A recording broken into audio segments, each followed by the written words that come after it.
Oh, no. I clicked the wrong button. We're live right now. All right, I'm going to play the intro, guys. We'll cut this part off. Sorry. We're getting our shit together.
Hello, everybody.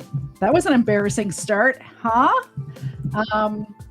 I did press all of the correct buttons, just not in the correct order. It happens. Difficult. I'd like to welcome you all to the show. And I would like to especially welcome my better half, my co-host here, Mr. Zed. Mr. Zed. Thank you. How are you doing today? Not too bad. It's an interesting day. Yeah, I've been researching this for like, I don't know, a month and a half now. And today he pops in my office while I'm, doing the last minute notes and all of that. And he starts like rattling off all this very interesting like information. And I'm like, you need to be on the show with me to this afternoon. Like, are you busy this afternoon? You don't have to go to work, do you?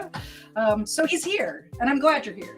Thank you. Thank you for being here. I appreciate it. I'd like to welcome everybody who's here. Mike Burrock, good to see you. If you're not subscribed to Mike Burrock's channel, he deserves your subscription. He puts up some very funny stuff at Might Be Trolling is the name of his channel. Erica, it's always a pleasure to have you here, as well as Christo, Ray. I happen to know Mandy is watching. Mandy Thomas, not Miss Mandy. I mean, Miss Mandy might be watching too. You're welcome. Everybody's welcome. Because she sent me a picture of her dog watching the screen because her dog likes to see Xena and Ava, they're here, but I only have 2 cameras, so they're here. So just so you guys know, if you do donate during the stream, they will get the milk bones. You will get entered into the drawing, and I think this is the last day that I'm going to be live before the end of the month. So if you do want to be entered into the drawing, which will happen on the 3rd of March, get in there today for sure. So today we're going to be talking about the DC sniper case. Do you remember when that happened? Turn of the century. I may already know the answers to some of these questions. Where were you in 2002? Training recruits how to shoot. In California, right? Yeah, Southern California. Yeah. So you were at Camp Pendleton. I was going to say Lejeune, and I'm like, that's not right. No, that's the wrong side. Yeah. You were at Pendleton. Camp Pendleton. Yeah. And you were the one training people how to shoot guns. Correct. All the new recruits that came in. That's part of my job at that point. Gig back then. Back then, during that time frame. That sounds fun. He's a very good teacher, by the way. Erica's upset there's no Xena cam. No, we have a Xena cam. It's just on me at the moment. There's Ava, right Ava. there. And Xena tail. That's all you get today. Just and a foot. And a stretch.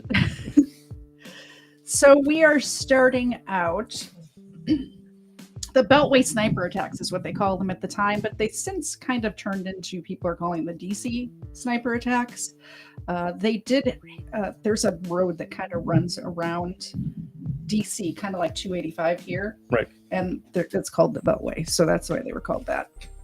And it happened in the DC metropolitan area in October of 2002.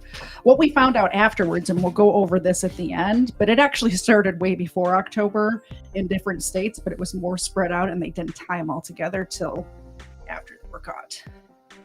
So it involved a guy named John Allen Muhammad and Lee Boyd Malvo over a period of 3 weeks where they would randomly target individuals just like doing their daily stuff, like filling their gas tanks, vacuuming out their cars, like just normal, everyday. Like one of the ladies was just like sitting on a bench reading a book, and there was no rhyme or reason to it. There was not a specific gender. It wasn't a specific race of people. It was just, if a person was out in public, you were a target.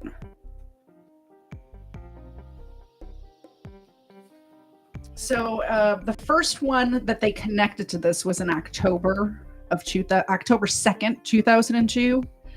And it kept going. They didn't catch him for 23 days. And it was like very panicked at that time in the DC area. I talked to somebody who lived there at the time, and they were telling me that they were afraid to pump gas because a few of them happened at gas stations. So they would either sit in their car and kind of like duck down. Yeah. Like they'd set the gas pump and then get in their car and sit behind the engine block, which, by the way, if you're in a gunfight, you want to get behind the engine block, I've been told. Yep. Oh, they were also telling their kids to lay down in the back seats and keep real low. And zigzag, walk in zigzag patterns. Yep. That we're telling people. Exactly. 10 people were killed. 3 others were critically injured, and the victims were shot from a distance with a high-powered rifle. And the shooters often left cryptic messages or notes at the crime scenes. Yeah, law enforcement, different agencies. You got the DC police. You got I guess it'd be similar to what the county, and the sheriff's office. Sheriff's office. They also had ATF, FBI. They were all involved because it was so close to the DC area. the feds got involved right away. Oh yeah, yeah. And then of course you always had the media that was involved in it. And back then, unfortunately, the media thought that they knew better. Back then, you mean for all of time? Yeah, I'm just saying. But yeah, the media got overly involved in it and actually probably stepped their bounds a little bit. Definitely definitely looked at the line and pole vaulted right over that line. That line was blown away. Yeah, exactly. I muted both mics. Oh, that's nice. I know usually I forget when you're here and I only mute one and then people can still hear me cough. Oh yeah. So I'm going to go over the timeline of these different shootings. So we're starting off on October 2nd, 2002. So, you know what? Tell me in the chat, do you remember when this was going on? Because it was because it was DC and it was right after 9/11 and it was a terrorist sort of thing. It was like national. Oh, headlines. Immediate. Like national. You heard about it in California. You lived in California at the time and you heard about it. It was same day. Yeah. Yeah, and I remember hearing about it here. I lived in the Atlanta area at the time. I had only been here about a year at that time. I was a new Georgia person. I was still struggling to understand the Southern accent when I would run across random people and speak to them in like a grocery store. You're trying to figure out how to get your waffle over at a Waffle House. Yeah, what did they say? Funny story. I worked at a Walmart. You guys know I worked at Walmart. But when I first moved to Atlanta, I worked in the pharmacy department of Walmart, and somebody asked me for ARN. I had to have this woman spell what she wanted because she kept saying, "No, where's the ARN?" And I'm like, "What the heck is an ARN? Like, what is she looking for?" And I really wanted to help her find it. She was looking for iron tablets. But there was a breakdown in communication when I first arrived in the Atlanta area. Hooked on phonics did not work out this way. Now I'm really good at the accents. Like a lot of times you'll see like the TikToks or whatever where it's people speaking with a very heavy Southern accent and they'll put subtitles and I understand them the first time. I've been here long enough where I get it. Plus, we have very good friends who have very thick accents that true. We drink with and they get worse when they drink. So anyway, sorry for that tangent. Back to October 2nd, 2002. So 5:20 p.m., a shot was fired through the window of a Michael's craft store in Aspen Hill, Maryland.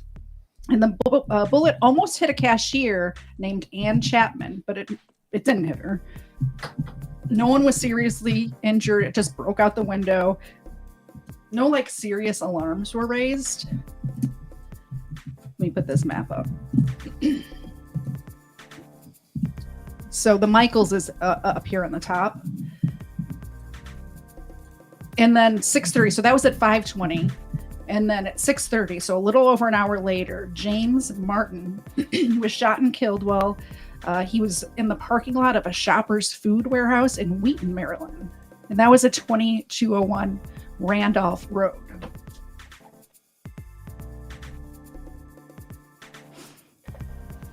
So you can see it's just an 8-minute drive from there. So I wonder what they were doing in that hour. Because it was an hour in between the two shots and it's only an 8-minute drive. I assume they were just driving around and ended up. Well, I've actually got a couple of theories on what they were doing on those days where they had multiple shootings. Really? Yeah. Let's hear it. All right. You have people that take arsonists, for example. Mm-hmm. Okay. They want to go watch it burn down. Yeah. They were looking at what the response time was. They were looking at who all was going to be there. Mm-hmm. They were looking at, various, stuff like that. So probably if there was an hour difference between, mm-hmm. I would say the first 20 minutes of that hour, they were probably watching everything. They went and sat down somewhere. And you got to remember, their vehicle was not known mm-hmm. for a really long time. Till the very end. So they were able to sit there and just watch mm-hmm. and observe everything. And then the next, 30, 40 minutes, they would go figure out what they wanted to do, where they wanted to do it. And then they were able to pick their next target, so to speak. Yeah. And that's my theory. And I think you're right, because on some of these other ones, there's like a bunch of them we're about to go over, but on these other ones, they did hang out at the crime scenes, because 2 or 3 times they were interviewed, like they were stopped by the cops, like trying to drive away, but they weren't looking for a blue Caprice, which they were in. They were looking for a white van. So they stopped them and said, "Oh, 2 black guys in a Caprice. Move it along, sir." So they were hanging out and watching the police response. Correct. And that's what I think they were doing on most of their cases. Yeah. So James Martin was killed in that Shoppers Food warehouse, Shoppers Food warehouse in Wheaton. He was a 55-year-old man, and he worked as a program analyst for NOAA, which I have no idea what that was. That's National Oceanic and Atmospheric Administration. And I learned today that they control the weather. Yes. Is that right? Them and DARPA, yeah. They control the weather. They control the weather. Before we move on to October 3rd, I'm going to thank Quest Fanning for the donation. And we're going to get some dog treats up here. Oh, well, let's see. We've got so many dogs here today. We have 2 extra dogs. You're really getting your bang for the buck today. Let's see, I need 4. Here's 2 for yours. Touch. Teddy Royal, come here. This is Teddy and Royal, by the way. They're just visiting. Shake. They're good boys. You want to shake? Shake. There you go. Okay. This is for you, Benny. Benny's a good boy.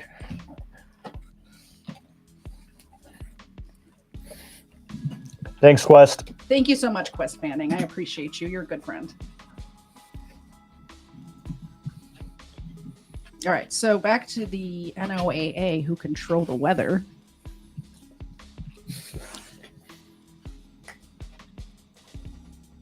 So this was the first day of the attack. And in the same general area, Montgomery County Police have set up a command center at the scene of the 3rd murder in Aspen Hill. Our team coverage continues from there with Fox 5's Bob Barnard. Bob. Well, Tracy, Montgomery County Police Chief Charles Moose says the killer is a very skilled shooter who started his rampage around 5:20 last night, shooting out the store window of a business just about a half mile from here. It's the only one of the 6 shootings that didn't end in bloodshed and death.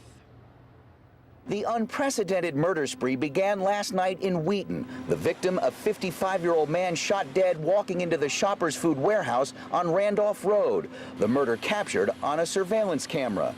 13 hours later at Rockville Pike and Nicholson Lane, a landscaper is shot and killed. It's 7:41 a.m. Half an hour later, a cabbie is shot dead at this mobile gas station on Connecticut Avenue at Aspen Hill Road. Just a loud noise, and he's laying in the parking lot bleeding to death. A nurse fueling her minivan next to the taxi cab rushes to the victim's side. He will not survive. It started over there. I went over there, and the guy's laying on the ground, blood all over the side of the van. He's laying on the ground, gasping for air, and the lady, she's standing there shaking. She was trying to help him. 25 minutes later, a little more than a mile away at Leisure World, a woman is murdered while sitting on a park bench in front of a post office. A witness to this shooting tells police he saw 2 men flee in a white delivery truck.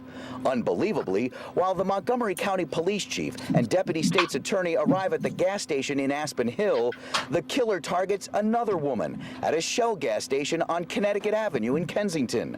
Paramedics rush to the scene but cannot save the woman's life. It's always shocking when you get a call like that at any point in time. It's certainly not good when it's right here in your own backyard. Investigators say they're all but certain the same gunmen are responsible for all 5 murders. We strongly feel that all of these are connected. Certainly, the weaponry seems to be very similar. Not a lot of evidence. There's no indication at this point that these individuals know each other. There's no indication that any of these individuals had any kind of conflict with anyone. The search for the killers an all-out effort all across the region.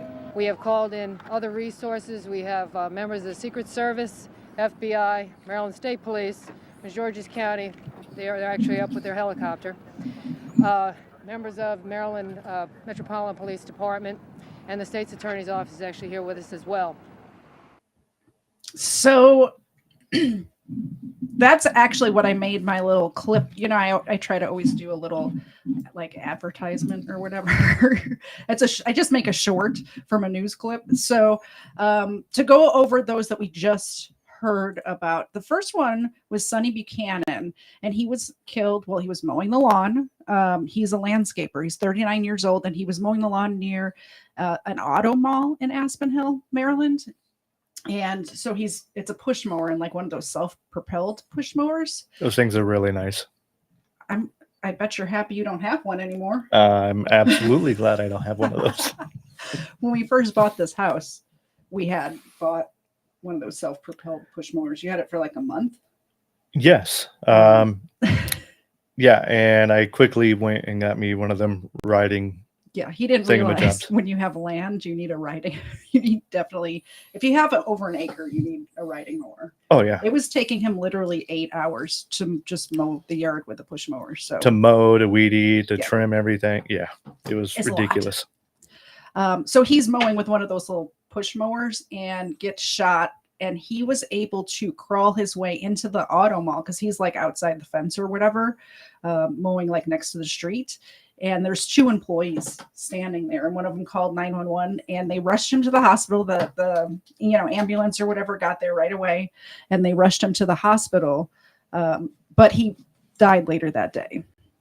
And then Prem Kumar Welliker was shot at that gas station, and also in Aspen Hill. He was a 54-year-old taxi driver, and he was pumping gas, and he had to stand instead of next to his car. He had one of those cars. Remember those cars where the license plate would flip down? Oh, yeah. Yeah. So that's how his cab was. So he was standing behind his car, and they actually shot from across the street. There was like a mall or something, and there was a break in the bushes. There was like box bushes, and there was a break in the 2 bushes, and they backed up their car right to that spot where that break was and shot. You just had a perfect line of sight. Perfect line of sight. Hit him in the chest. It damaged his heart and his lung. And I know in that news coverage, they said that there was a nurse on scene. The woman that was on scene that was trying to give him aid was actually an ER doctor. So she was pumping gas right next to him. And when she was interviewed subsequently, and Ava's trying to she's letting everyone know that there was a gifted membership. I saw it. Give me a second. I'm in the middle of something. She's desperately trying to what was I saying? Oh, so she had said hello to him. They like exchanged pleasantries. Like when they both got out of their car, they exchanged pleasantries. So they said hello to each other, and then he got shot, and then he died in front of her basically, but she tried to keep him alive till the paramedics came. But he was pronounced dead at the scene. That's one of those things where best case scenario. Yeah. If you're going to get shot by a sniper, you want to have an ER doctor standing next to you, right? Yeah. Unfortunately, it didn't work out. Yeah, exactly. Sarah Ramos was a housekeeper, and she was waiting for her boss to come pick her up. She just finished a job, and her boss was going to come pick her up, take her to the next place. And she was sitting on a bench reading a book, minding her own business. And when the 911 call came in, what's wrong with your dog? When the 911 call came in, was first reported as a suicide. They thought that she had sat on that bench and just shot herself. But obviously when the police got there, they realized that wasn't the case at all. She didn't have a gun, and the bullet had gone through her, through the glass that was behind her, because there was storefront back here. And they were able to recover the bullet and match it. And this is where they actually started collecting more information on the actual weapon and being able to figure out what the caliber was and possibly what types of rifles would actually shoot that caliber. Yes. And then Lori Ann Lewis Riviera was shot while she's vacuuming out her minivan in Kensington, Maryland. She was a mom, and she was 25 years old and a new mother.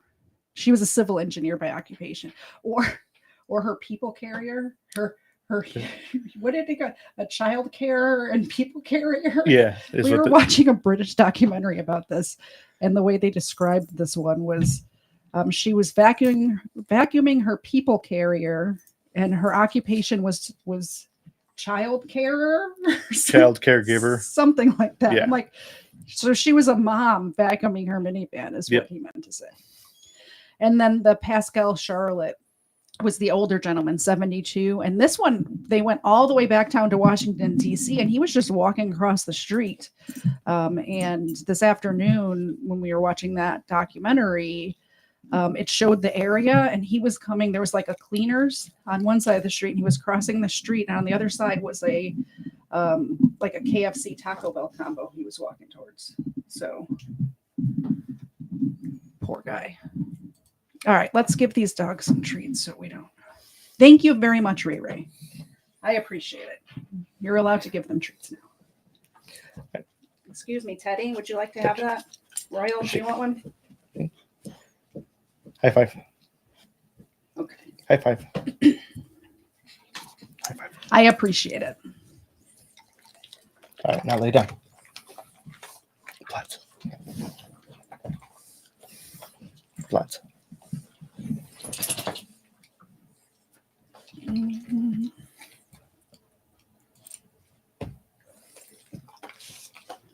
Is this the same one we just watched? No. Oh, good. My internet's going out. That's not happy. Announcing that there is, in fact, a link between the Frederick. What is happening? Breaking news right now. There has been a major development. We are listening now to Chief Charles Moose announcing that there is, in fact, a link between the Fredericksburg case and the cases, the D.C. case, that is, and the cases in Montgomery County. Let's listen. Certainly, again, that is very disturbing. Gives us a wider window to work with, a higher degree of recklessness by these suspects.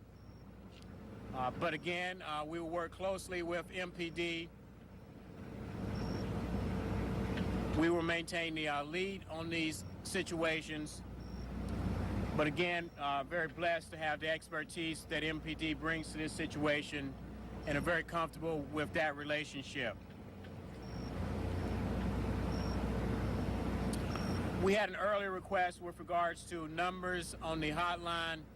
We're now up to over 500 leads that have come in through that hotline, 240-777-2600. Again, I want to say thank you to all of the people that have participated in that. It's proven to be very helpful. We encourage people to continue to process this information, continue to help us. Obviously now, In fact, it was not very helpful because they were, as Deb says, looking for a white van that didn't exist. We've expanded into the district. There may be other people. Certainly you're comfortable calling people in the district from MPD that you normally work with, but also want to encourage people in the district that were in the area of this tragedy to also call the hotline number in Montgomery County.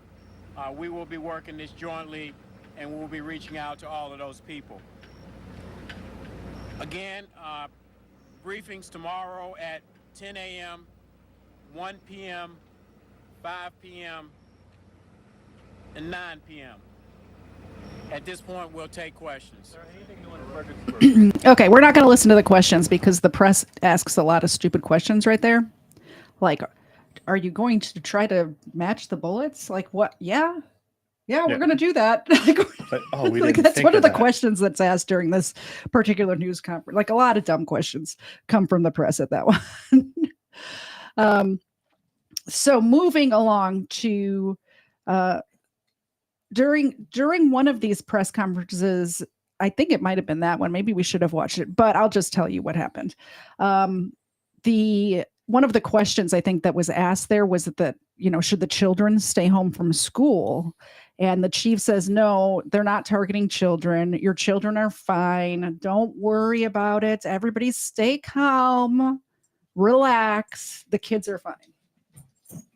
And what happens the very next day, October 7th, 8:09 a.m., Iron Brown is shot and critically injured while being dropped off at Benjamin Tasker Middle School in Bowie, Maryland. So you can see we were up here before. Now we're over on this side of town.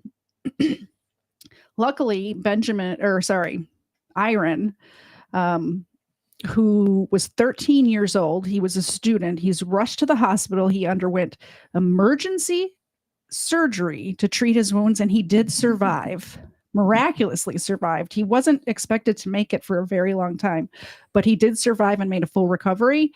And he actually became a symbol of resilience and survival for in the face of tragedy for the DC area after that. So he really strong kid. You know what I mean? I can't imagine the chief of police telling you one day, kids are fine, and then the very next day you're shot. Well, on one of those news articles, or not news articles, one of the press releases he did, immediately following this, having to talk about this situation, you can see on his face that the regret he had from even mentioning. He was asked by these stupid press people, and also his response, oh yeah, don't worry about it, and then it just the gravity of the entire situation hit him. And you can see that how heartfelt he was about that mistake that he had made by actually entertaining that. Well, and I wonder what the correct answer would have been. Like, are your kids safe? Well, no kids have been shot, right? We have no indication. Yeah, I would still take precaution. I think that's what I would say, like, proceed with whatever caution you feel necessary would be the right answer. I mean, I don't know. Keep your kids home if you want. We're not closing schools, though. Right. I think that would be closer to the right answer at that point. Yeah. Again, we're looking at it 2020. True. And in 2024. No, I meant 2020 hindsight, but yes. But what I'm saying is in 2024, they can shut down schools like that. And everybody since the COVID pandemic has the capability of getting on a computer and not missing a day of school. Very true. So if it was that easy to close schools back then, it may have been a different story. Just out of caution, they may have just closed the schools if it was that easy to do it, And Dub makes a point here. I bet they shot a kid because they didn't close the school. Oh, yeah, for sure. I think that they may have used that press conference to go, oh, we want to instill more fear. We're going to do the one thing that we haven't thought of as of yet, and we're really going to hit them, because it was the very next shooting, wasn't it? It was. Yeah. It was that press conference was that evening, and the very next morning was when the kid I bet they made that decision on the fly and went, we're going to do this now. Yeah, and the other, like I said, the other shootings were up here. And this one is all the way down. Well, one of them was over here. The old man, the grandfather crossing the street was actually in Washington, D.C., but most of them were up here. And then now this one over here, which actually I can pull up. I have this prepared. So you can see they're all around Washington, D.C. There. Moving along. Maybe moving along. Let's shuffle that. That was weird. That was a weird music. So now on October 9th, hold on, I'm telling myself in my notes to put up the slideshow. There it is. If I don't put stuff in the notes, none of these tabs would ever happen, just so you know. Also, My notes are an 18-point font because I'm very old and blind. I can read them from here.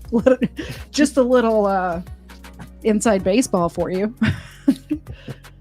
Around 8:18 p.m. So this is October 9th. The most recent one previous to this was 2 days earlier on the 7th. So in the evening, 8:18 p.m., Dean Harold Myers is shot and killed while pumping gas at the Sunoco. I always in my head call it Sunoco, and I know that's wrong. It's pronounced Sunoco, isn't it? Yeah, the Sunoco. The Sunoco station in Manassas, Virginia. He was 53 years old. He was a civil engineer. Now we're moving on to the 11th, and here's a little bit of the investigation at the Sunoco. Now, I did tell you earlier about my theory about why they did most of them during the day. You did. And do you want to tell them? Or yeah. we keep that between us? I mean, some things we want to keep between us. This one here is, I think they did most of their shootings during daylight hours because of muzzle flash. And if you notice that where they did it at night, there was very little traffic. There was very little pedestrians or whatnot. So they would less likely be caught, but they didn't want to risk it as much. Now, the other thing is after the first couple of incidents, and they got on the news where it said looking for a couple of white guys. It's coming up here, the next one. Oh, well, shh. I'll let you fill that in. So what caught me, the reason why I picked this picture to put up is because there's one, maybe two, cops here doing their job, FBI agents. Look at all of this press. This is not people taking crime scene photos. This is like just press. This is how all up in their business the press was during this. And I think they really, they got in the way of this one. A lot. Yeah. So they're just looking for everything. And obviously we know hindsight that these bushes were these officers in the grass that we just saw. They're looking for bullet casings, or they're looking for any kind of evidence. The people who did this never even got out of their car. They were well, how many feet did they say they were away on average? 140 meters or something? 150 yards 150 average. Yards. That was the average, give or take a couple. Yeah. And I have no concept of time or space. So I actually had to ask you, like, I've shot that far before. Oh, yeah. Yeah. 150 yards is a football field and a half. Yeah. It's really not that. It's really not that far. What was that range we went to in Florida? 200? Yeah, we had set out targets for you at 200. Did I hit them? I don't remember. I think I did hit them. You did. Once you figured out how you needed to aim and adjust the sights, So it's not difficult. It's not. Yeah, that's what I was going to say. Is they're not difficult shots. And at the trial, also what we find out is the kid was the one doing most of them. This was a older man and a 17-year-old boy. And for most of them, not all of them, but most of them, the person actually pulling the trigger was a 17-year-old kid. Yep. Which, I mean, I don't even know what to say about that. All right, moving along. October 11th, 2002. So a few days later, from the 9th to the 11th. So this is every few days at this point. Around 9:30 a.m., Kenneth Bridges is shot and killed while pumping gas at an Exxon station. How do you pronounce that? Massaponax, Virginia? We'll go with that. He was 53 years old. He was also a civil engineer. And at this time, police began stopping traffic because the reports that they were getting from witnesses for the previous ones were that there was always a white van. All of the witnesses for all of these kept saying there's a white van. We saw a white van leaving the scene. So they put it out. They're looking for a white van, and they're also, the FBI did a what's it called? Like where they do a study of who they're looking for, right? Like, and they thought they were looking for 1 or 2 white males in a white van. They did a profile, criminal profile. I do crime stuff. I know these things. They were looking for, like, the profile was a middle age or between 25 and 35. Correct. White male, possibly two people doing it together. More than likely military. Yeah, ex-military, because that's when your antennae went up. Correct. Being that you're training people how to shoot in California at this time. In a white panel van or a box truck. Yep. Something like that. So, and there was, after that report came out, these guys always made sure there was a white van in the area before they took a shot, which is like kind of smart. Oh, right? yeah. Oh, yeah. Because you don't have to wait long. No. Like Erica said, or no, Cristo said, white vans are just too common. They are. Hold your breath and you'll see a white van before you have to breathe again. Oh, there you go. Yeah. So these are, cops stopping traffic. And 2 to 3 times they actually stopped and talked to Mohammed and Malvo. 1, 2. Yeah, just in this picture. 4 white There's vans. one there. Well, that's a truck. But Right look, next to there's it. a van right there. That's yellow. Well, that might be a van. There's something right there. That's a van. And this is just a snapshot of traffic. This right here might be a van. But right here, there's 1, 2, 3 in a row. And a box truck. Wait, is this 2 different? It doesn't matter. It's 2 different vans, but the other one's a Durango. Ay, ay, ay. How you doing, life? Life to the max. Yo to you two. Yo to you. Thanks for coming. We're going to take a milk bone break after we get through a few more of these, because otherwise this episode will be 8 hours long. And I saw Quest and K-Bot. K-Bot. Almost just doxed you. This close. He saved your ass. Okay. Now we're moving to October 14th. So we go from the 11th to the 14th. So every few days, random people are just getting shot and killed, doing everyday tasks like filling their gas tank. Like I said at the beginning, people were like ducking down behind their cars to put gas in their car. So Linda Franklin is shot and killed in the parking lot of the Home Depot at Falls Church, Virginia. She was 47 years old, and she was an FBI intelligence analyst. And that made the FBI a little upset. Yeah. I would think. Killing one of their own. Where she was walking with her husband? Yes. Yeah, she was in the Home Depot parking lot. They had just gone to Home Depot, got some stuff for a home repair, and they were in the parking lot putting stuff into the back of their car. Yeah. And he was standing right next to her. They were both loading the stuff in the car, and she just dropped. And of course, because of like timing and stuff, she drops before you even hear the sound of it. Like, it's like instantaneous. Yeah, at 150 yards ish, she would have been on her way to the ground. Yeah. As he's hearing it. So. All right. See, later in October 14th, this is when they get a major break in the case. Muhammad's friend, Robert Holmes, who still lived out in Washington,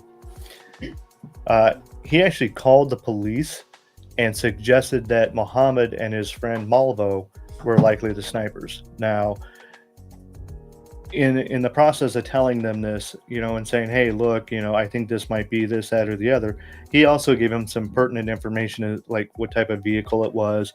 He also told him kind of a motive, so to speak, that possibly would be behind why he's doing this. They didn't take it completely serious at that point. It was logged in the, yeah. They were getting hundreds of thousands of tips by this point. Oh yeah, they're getting a ton of them, but they were logging everything. Yep. So they could go back and search it. Absolutely. And this one right here, for some reason, stuck in someone's head, Mm-hmm. and they were able to quickly go back to it. Yeah, once they got a little more information a couple of days from now. Yep. We're almost there. And then on the 17th, there was a caller that claimed to be the sniper. They phoned in, They gave a bit of a tease, I guess you could say, of, hey, look, this is, I'm the sniper. We're the sniper. We did. Yeah, they kept using a plural. We. Yep. Yeah. And then one of the things that they said was about 2 women in Alabama, okay, that were killed. Yeah. And actuality, only one of the 2 actually died, but it was at a robbery of a liquor store in Montgomery. And also, at that point, another piece of evidence which helped later on, which they didn't even know at that point, was actually dropped at that liquor store. Yep. Yeah. So of course the FBI calls Montgomery PD immediately. They're like, "Do you have any evidence?" And they're like, "Yes, as a matter of fact, we do have some evidence. Yep. We have a magazine and it's got a fingerprint." And the FBI is like, "We're going to need that. We'll be right there." So they sent I guess there's FBI offices everywhere, and there was Correct. one in Birmingham. So they sent them to Montgomery, the Birmingham FBI. And it was a shooting magazine. And where they found that fingerprint was on the page where they were looking at scopes. Oh, what? Was it? No. Yeah, that was the page that was folded over, and it was scopes on it, and that's the page that they got I've been researching this for a month and a half, and the entire time I thought they were talking about a magazine, like a gun, like a clip. No, it was a magazine. It was a I thought they shooting had magazine. dropped like. Yeah, shooting magazine. I'm learning things today. I thought, like, because they just say magazine in all of the reports that I read. It says it's on a magazine. Like, No, they it's got the actually a fingerprint shooting from magazine. a magazine. I thought it was like a mag. Nope. It was on an actual, like, Paper magazine. interesting. And the page was folded over, and that's what the page had, the scopes on it that they were looking at. I'm so glad I different brought you. optics, and then they were able to get I think it was a thumbprint, and it was the kid's thumbprint. Yep. So now we're on to October 19th, still in 2002. Around 8 p.m., Jeffrey Hopper is shot and critically injured while mowing the grass at a Ponderosa Steakhouse in Ashland, Virginia. He survives the attack. He was 37. He was a landscaper. The police found a shell casing and a message tacked to a tree in the nearby woods. The multi-page letter demanded $10 million and threatened more killings. An agent from the FBI. This is the Alabama thing. I put that in the wrong spot. So the next day after they found out about the Alabama thing, an FBI agent from Mobile, Alabama, I think I said Birmingham before it was Mobile, flew the evidence to Washington, D.C. So he arrived in Washington, D.C. with that fingerprint on the magazine. I think that on the 17th is when they made the initial call. Mm-hmm. And then on the 19th, I think you have the notes in the right order, is when he actually flew out to D.C. with the evidence. Yeah. So it took him a day to get everything together. So on this tree, you can see here, it says, "For you, Mr. Police, call me God. Do not release to the press. P.S. Your children are not safe. Can you hear us now? Do not play these childish games with us. You know our demands." And they have little stickers, like gold star stickers all over them. And then here's, this is from the trial. This is somebody took a picture in the trial. I can't really make that out, but this is the rest of the letter. Developments in the sniper investigation itself. Fox 5's Bob Barnard begins our team coverage live from police headquarters in Rockville. Hi, Bob. Hi, Tracy. Ballistics tests performed here in Rockville confirm yesterday's murder was yet another sniper shooting. The elusive gunman has now killed 10 people and wounded 3 others. And as far as we know, police this afternoon are no closer to catching the killer. A small memorial of flowers and burning candles marks the spot along Grand Prix Road in Aspen Hill where Conrad Johnson, a Montgomery County ride-on bus driver and father of 2, was shot and killed by the serial sniper Tuesday morning. I just get very discouraged. It doesn't sound like they're very close to catching him. Police believe the sniper was perched in these woods. Branches of bushes cut by investigators still litter the ground where another note from the killer was found. Police also say they want to hear from witnesses who may have information about Tuesday morning's shooting, but are afraid to come forward because they may be in the country illegally. Montgomery County police officers do not have any authority or authorization to enforce immigration laws, and we want to talk to them about this crime. Prince William County Police say they are also looking for additional witnesses to the shooting at this Manassas gas station 2 weeks ago. We also are looking for anyone who might have been driving a white van in the area at that time. We've gotten several reports of a white van being seen in the area. We've checked out a lot of them, but there are still a few that we have not been able to track down. All around the region, schoolyards remain empty, police working overtime to protect children kept inside classrooms, a palpable fear gripping the community. It's not that I'm afraid to go out, but if you don't know where it's coming from, it's a weird feeling.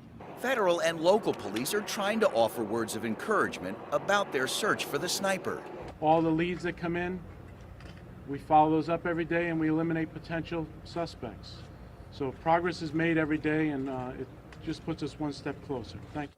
And Chief Moose promises he will not bargain away one life in any attempt to communicate secretly with the killer.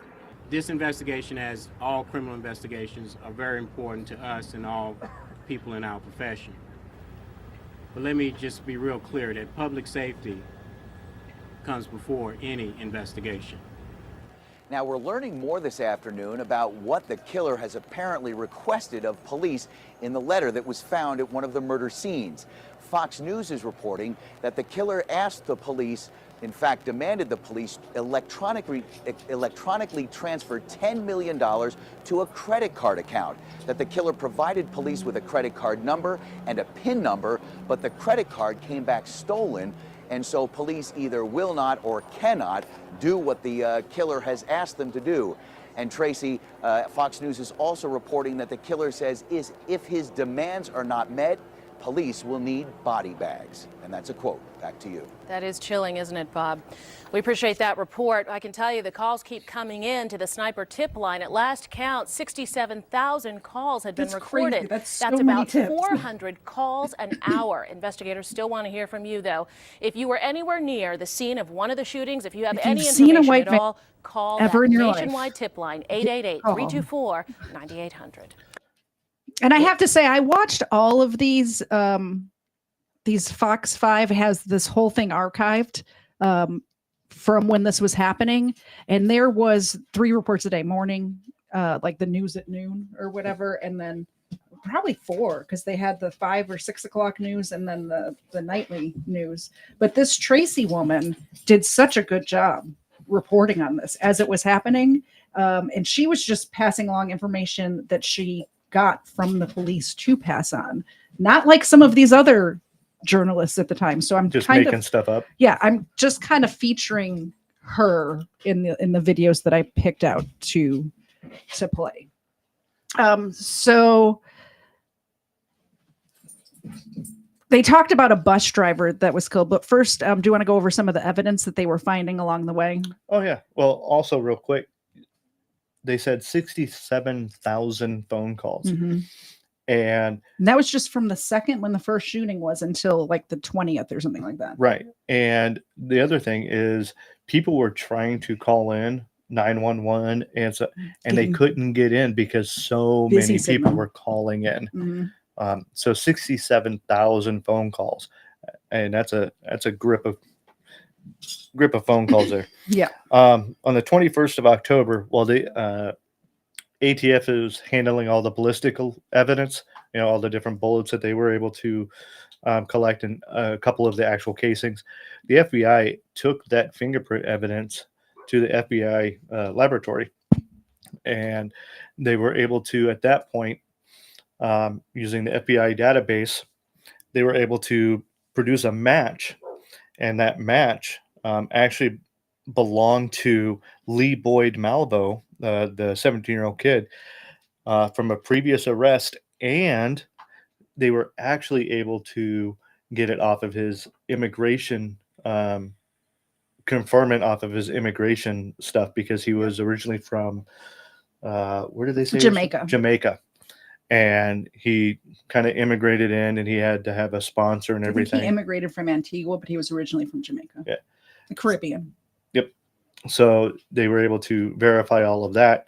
And also, another important lead was whenever the arrest came in, whenever they were looking for the sponsors on his original immigration type stuff, John Allen Muhammad was actually mentioned on those documents.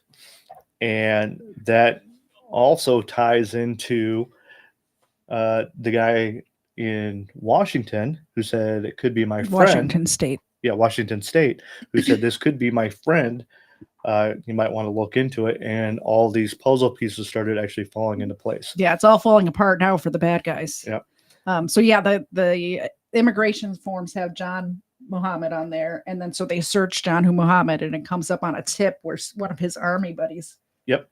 called the FBI in Tacoma, Washington, and said, "Hey, I don't know, but my friend's going a little crazy, and he was going on a road trip to Washington, D.C. So and he has this kid with him. Yeah, might want to look into him." Yep. And then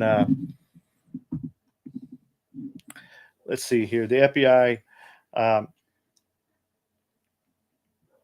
Let's see. Do you need to do the scrolling? Yeah. I thought you had it on your screen. Yeah, it went blank because I don't have it plugged in.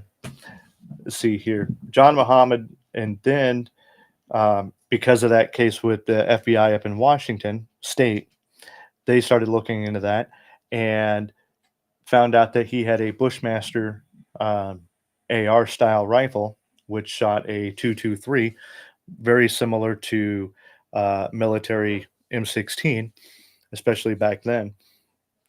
So, And it matched the size of the absolutely, ammunition that they were covering from people's bodies. They were also able to pull a couple of rounds out of a tree in the backyard, ballistically test those, and say, "Hey, this looks to be a close match. We think we might have the guy." Yep.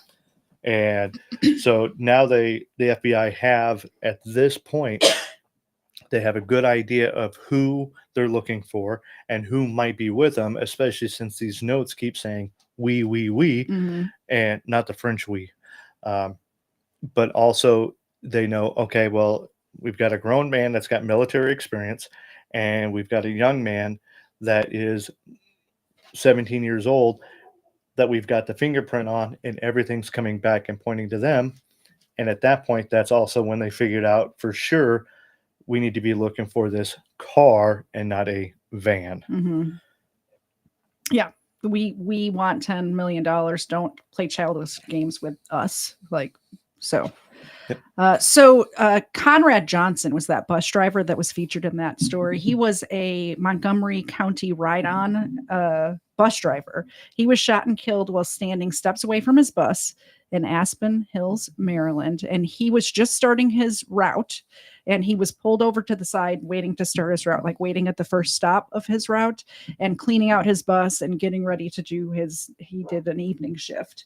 And I saw an interview with his mom is one of the things I watched while researching this. And she was saying that he was the type of bus driver where he knew there was several people who got on his same bus every day, and a few of them were elderly people, and he would actually get off of the bus and escort them on. And especially while all of this was going on, he would try to protect his fares. Exactly. His people that would take his bus all the time. There's also in existence that I'm not going to play because it's very heartbreaking, but in existence out there, he got shot and he walked back into his bus and down the aisle and called 911 from a cell phone. And the recording of that 911 call is out there. It's heartbreaking. Do not recommend. But he seemed like a really good guy. He was a dad. The police found another threatening letter at this scene as well. And I keep playing the wrong. So I'm just going to do this to make sure I'm playing the right thing. Moving on to developments in the sniper investigation itself. Fox 5's Bob Barnard begins our team coverage live from police headquarters in Rockville. Hi, Bob. Yep. It is the Hi, same one. Tracy. Okay. Ballistics tests So I performed here in Rockville played that one confirmed- too early is what had happened. That happens. Yeah. So, about the 24th of October, FBI searched the criminal records database and found that Mohammed had registered a blue Chevy Caprice with a license plate of NDA21Z in New Jersey. So now they have an updated license plate on this Chevy Caprice. Don't you mean type. November Delta Alpha 21 Zulu? Sorry, Yeah. go ahead. Yes. Anyway, so now they have this updated information with the license plate. All of it ties back to this guy, and they know that they have actually probably talked to this individual during some of these stops while they're looking for these vans. And now the description was given to the news and shared far and wide. Oh, But it I'm was sorry. also by accident that it was initially put out there. Yeah. So, yeah.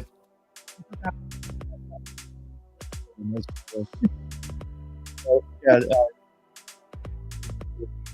And they start messing stuff up. Information out.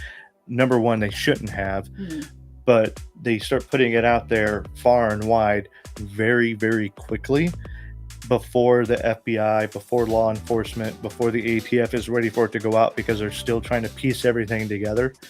And they wanted to have that type of surprise element to catch these guys. And they just realized at this point that their timeline has been cut extremely short Yeah. on apprehending these individuals quickly. So all of this information gets released to the press, which is great. We know who we're looking for. Here's the license plate. And I didn't add this to the notes, but we just watched something about the guy who called it in. So like a few hours later, it's like midnight around there, something. It's in the middle of the night. Yeah, it's dark out. At this definitely. rest area. And this guy who happens to drive a white van, so he's paying very close attention to the news on this sniper thing, because he's a refrigerator repair guy or refrigerator repairman, something like that. yeah. So he drives a white van for work every day in this area. And he's been stopped. And he's been stopped a bunch. From what he says, he's been stopped a whole heck of a lot. Pulls into this rest area and parks, starts eating his sandwich. Yeah, like he's chilling. He's like, all right, well, I got a little break here. Yeah. I'm gonna eat. And he looks up, and lo and behold, he sees pulled in to the in the rest area the car with the license plate. So he was paying such close attention to it that when they released the license plate, he wrote it down because he wanted to be sure. Yep. So basically, citizen self this. Oh, the guy this guy in a white van who's been the target of this entire thing, who's, just some random for the white last guy, 3 weeks. Some random white guy in a white van is the one that catches the actual killers, in this blue Caprice. It was poetic justice. It was nice. Yeah. So they call it in, and Alan Muhammad, and real quick before that, this goes back to the 67,000 phone calls going in. He called 4, 5, 6, 7 times before he was able to reach an operator, because it just kept being busy. Even at that time of night, it was busy. That's how much traffic was going into 911 at that time. Yeah. But he wasn't going to leave. He said, I'm not leaving. He said he was going to follow it if it left. Yep. And keep trying to call. He kept trying to call 911, and he kept getting a busy signal, which is kind of a scary state of affairs. Because when you call 911, you want somebody on the other end of the line, right? Absolutely. Yeah. So the police get there within minutes, all hands on deck, and they end up knocking on the... They knock on the guy. They're like all super stealthy in their super stealth mode. While he was on the phone with 911, one of the SWAT guys knocks on his window and scares him half to death. Well, he's probably used to it though, because Well, not at that time of night. I mean, he got stopped how many times during these 3 weeks? Like, he's probably used to people with large firearms making him get out of the truck, right? Anyway, so the police get there and they do. It reminded me of like, you ever see those covert like takedowns overseas? Well, have you ever been a part of one of those covert takedowns overseas where they extract people from vehicles? I know what you're talking about. You have a little idea about that? I have a vague idea. But it reminded me the way they described it of that. They said it was 30 seconds from the time they, they were all in the shadows like they are. And by the time they went up to the car and had them on the ground in handcuffs, it was 30 seconds. They busted out the windows, opened the door, dragged it. They were both sleeping in there, by the way.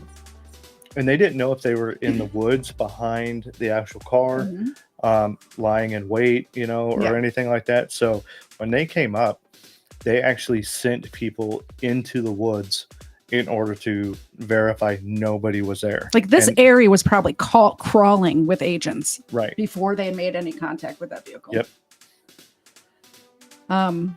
So they apprehend both of them at this rest stop in Meyerville, Maryland, off of the I-70. And the evidence experts from the FBI and other police forces found was both revealing and shocking. The car had a hole cut in it near the trunk, where like near the license plate, where shots could be fired out of it. And the back seat, I guess there's usually a firewall, like a metal firewall in between the back seat and the trunk. That was cut out. So like there was nothing like in the back seat. If you lean back on it, it would just pop back into the trunk. So they could go from the inside of the car into the trunk by just lifting up like the foam padding back there. They also spray painted the inside of the trunk because it was blue on the outside. It was dark blue on the outside, but the inside of the trunk was white for some reason. It was a white gray color. Yeah. So they spray painted it dark for any type of glare that would come in. So as you're trying to look down the scope or anything, you wouldn't get any back glare. I didn't understand why they did that, but then I called him in my office yesterday and said, "Why is it spray painted in there?" And he explained whatever he just said. I don't listen to him half the time, so. True story.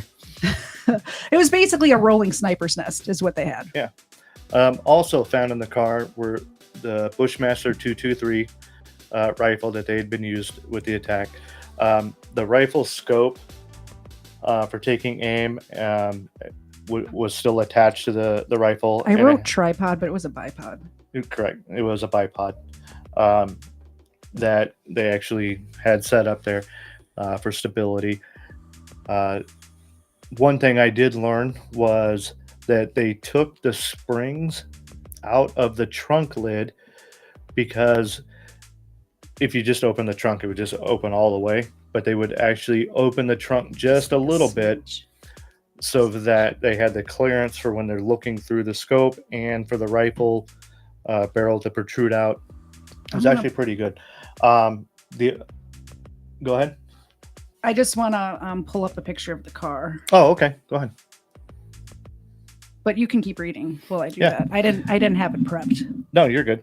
The back seat, like they said, or like Katie said here, was the back seat typically has a metal plate that goes across the back of the vehicle. They actually removed that to make getting into the trunk area that much easier. The owner's manual is what they used whenever they're writing the demand letters. So they had the owner manual and then they put the paper on and they were writing it, and they could see on the owner's manual the impressions of the actual letters that they were writing and sending to the FBI or tagging up to trees or whatever, which is kind of interesting. You know, their demand notes that have $10 million on it, and they can look at the owner's manual, see the indentation of $10 million. So that was interesting there. There was a digital voice recorder used by both Malvo and Mohammed in order to make the extortion demands whenever they would call the police. At that point, there was a laptop that was stolen from one of the victims containing maps of the shooting sites and getaway routes. for some of the crime scenes. Not all of them. Some of them were actually kind of impromptu, but they did take time. They had MapQuest, and downloaded the maps. they downloaded the maps, and Like they downloaded it on the laptop, so they didn't have to carry around the paper map, paper atlas. You see, a paper atlas is very useful. Who some boomers order on Amazon for no apparent reason. There is always a reason. Yes, I ordered me an atlas. But they also had maps and walkie-talkies and a lot of other items that they would be using. And then, do you have the picture up? Yeah. Okay, so as you can see, right above the 21, yeah, on the actual above the license plate there, you got that little piece cut out right there. And what that is to give them space and room for the actual rifle to sit. The barrel can protrude out just a little bit. Does not have to protrude out very far. And if you look here, this was taken off this the rubber seal. rubber, so they were just opening it so this little slit where this rubber is missing, they could look out. Correct. And it gave them just enough clearance so that they could look actually through the optics. Mm-hmm. And yeah, it was an interesting. If you take a look at that, you can see where the gray or the white on the inside there. There's another picture of it where you can see where they actually spray painted the blue, which is right at the very edge of the trunk lid, right there, top center. Well, nope, go back one. Top center. Yep, right yeah, there. so you can see here where it was. Where they spray painted it blue. Here we go. There's what we need. And what that did is it took all of the glare that might come in away from him looking through the optics. Yeah. So yeah, these are some of this is the tarot. There was a tarot card left at one of the scenes. Bunch of pictures of the car. Do you see how this is not really? It's not firm at all. Yeah, it's not firm. It just, yeah. And then you can see here the little hole that was cut out. And when I first saw this, I thought they were doing it with it closed. And I'm like, how can they get the gun barrel and see through that? But turns out they were popping it up a little bit. And one of the things, mind you, we were very invested in this back in the day. Being out on the West Coast, we knew we were far enough away where the likelihood of anything happening with us was very minimal. But at the same time, the group of knowledge, the amount of knowledge that we had in situations like this, having talked with, my gunny at the time was actually a sniper, and he would talk about how different things would be utilized for this. He goes, the second that I found out that it was a car, he goes, the first thing I thought of was right there by the license plate. They probably have one of them old school license plates where you could flip the license plate down type of deal. Wasn't the case, but very, very close to what he was talking in regards to. And we actually talked about this a little bit, and he's like, this is genius. He goes, this is something that we would use overseas if we needed to, and be able to get in and out and no one would even suspect us. Yep. Yeah, well, and the fact that little rubber was cut out, I actually didn't notice that till we were live right now, but that makes sense because if they were popping it up just a little, it could keep dark the whole rest of it except for that like slot the size of their head, right?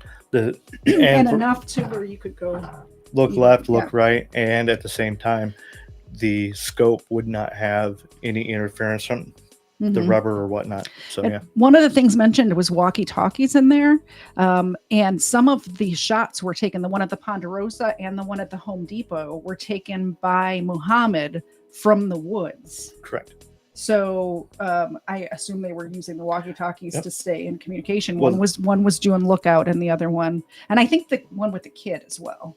Yes. Also, they were using the walkie-talkies even though they had someone in the front seat and someone in the back seat. One, it was more quiet. You could talk to each other and you didn't have to be very loud, less suspicious that way. But also, the person that was in the front seat could look around, and if they saw anything, just like very quickly call it off, freeze, abort. Yeah.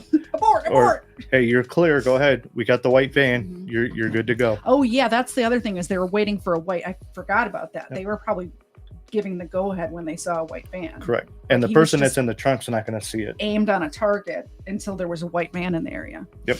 Which wouldn't take very long. Yeah. Yeah, as we saw. Happened in just the past 24 hours as the sniper manhunt literally went nationwide. It began with a task force phone tip from someone claiming responsibility for the sniper killings and a September shooting in Alabama. So investigators headed to Montgomery, where they recovered a fingerprint from the shooting scene, a neighborhood liquor store. That fingerprint belonged to 17-year-old Lee Malveaux. Now, detectives quickly traced Malveaux to a home in Tacoma, Washington, where he had lived with 41-year-old John Allen Muhammad. Investigators carefully searched the home early last night, removing a tree stump with bullet fragments in it. The result, a midnight news conference. Montgomery County Police releasing a picture of a wanted man, John Allen Muhammad, as well as a description of a car. A citizen spotted that car at a rest stop in A Myersville, hero. Maryland, just 60 minutes later. A hero with a sandwich in a white van spotted that car. Inside, Muhammad and Malveaux. An emergency response team took him into custody without incident. We have team coverage tonight from one coast to the other. We begin with Fox 5's Bob Barnard live at police headquarters in Rockville. What a day, Bob. Incredible day, Tracy. We're still waiting to hear from Chief Moose. In fact, he hasn't said anything publicly about this morning's arrest. Police are obviously waiting for test results to come back on the rifle that was found in the car that the father and stepson were in to see whether if the test on that rifle matches with all the different sniper attacks. Under police escort and hidden inside this white trailer, the car from which a 3-week-long killing spree may have been plotted and carried out. Inside the blue 1990 Chevy Caprice, police and federal agents recovered a Bushmaster rifle that fires 223 rounds and also seized a scope and tripod. Todd Easterday witnessed the search. They were taking each thing out of the car, and somebody was cataloging it. One of the boxes was... That would totally be me if I happened to be at that rest stop. I'd be like, I'm just going to sit here and watch this happen. Yep. Yeah, totally. A real long box. Like, I'm not saying a gun came in it, but it looked like a box that you buy a gun in. Arrested without incident around 3 o'clock this morning, 42-year-old John Allen Muhammad, also known as John Allen Williams, and his 17-year-old stepson, Lee Malveaux.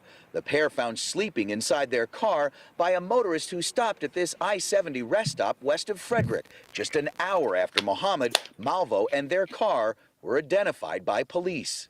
What do you think of the fact that this may be over? Oh, I hope it is. I really do. I really hope for people's peace of mind. The rest stop just outside Myersville and the parking space where the suspect's car was parked, an immediate tourist attraction. Just had to have a look, I guess. That old lady would be me. Drop by to see it. Maryland State Police cadets on their hands and knees helped investigators look for other evidence at the rest stop.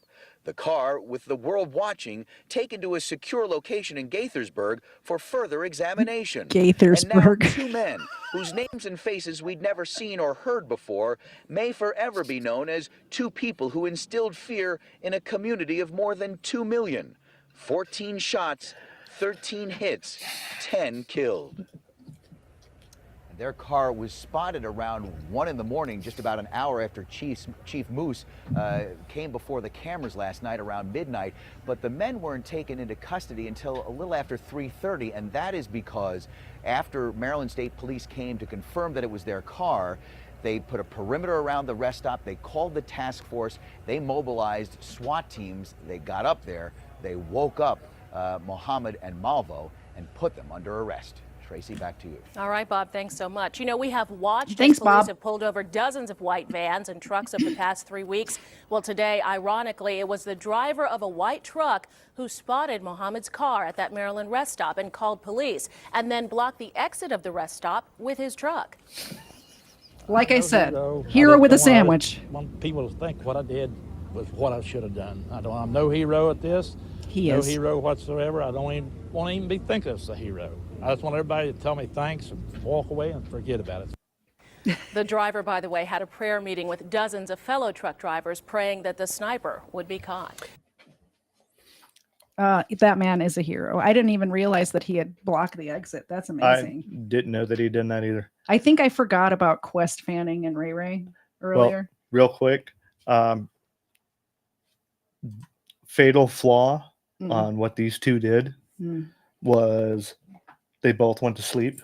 You never go to sleep when you're committing mass murder. No, one of you always stays awake. When you have a fire watch. Remember, that's guys, what this is. This is not a How to Get Away with Crime channel, but Tactics. If you're going to commit a shooting spree, if you are in a situation where you need to be alert, both of you don't go to sleep for your own safety. We'll remember that for future. That's right. All right, so we got Quest Fanning and Ray Ray donated earlier, and I said I was going to do it after I got through the timeline, and we're here. So I got 3 of them on my side. No, you got Zena there. This is Royal. He's fluffy. He's kind of an a-hole. That's Teddy. He's not an a-hole. He's also fluffy. You got Zena? I got Zena. Okay. And that one's from Ray Ray. All right, dogs are fed. Yes, persons, you should be taking notes always. By the way, speaking of taking notes, let's go to kdz.com, see what's happening over there. What? What you should do is purchase one of these notepads. Wow. Right here. Or if you want to keep notes that you take with you, you can also get a Stephen Ignoramus one, but who wants that? You know what I'm saying? We do have the notebooks as well. There you go. Get one of these. Keep all your notes in this Overruled notepad. $14.80. How can you beat that? Crime in a notebook?